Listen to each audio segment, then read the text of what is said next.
Aive. Sironi siku yako ya kunini? Ya usafi.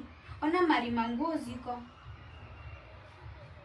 So, si bado ni mapema ama?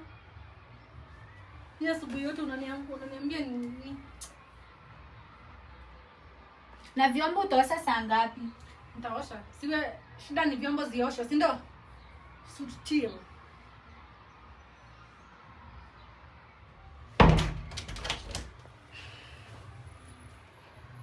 Aive. Yaani nimemaliza kuoga hata nimevaa nguo na wapande unjooga. Kuoga. Unajua mimi hata huwa si sweat, hata nikikaa siku 2 siwezi nuka. Hebu ninukie. Usikie kama nanuka? Siwezi nuka. Sasa uoge hivi leo nayo na njana hukuoga.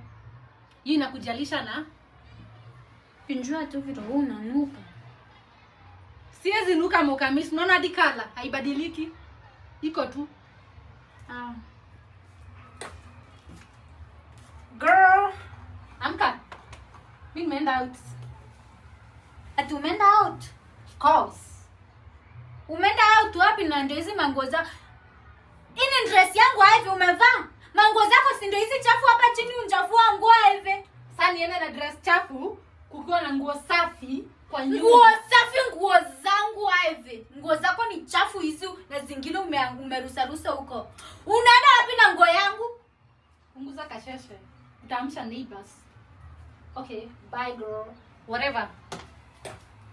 Huyu msichana sasa ni nani atamuoa akiwa mchafu hivi? Watu wanamwangalia huko nje amevaa vizuri, anakaa vizuri huko nje lakini huku ndani ni kimatha. Acha nioshe vyombo.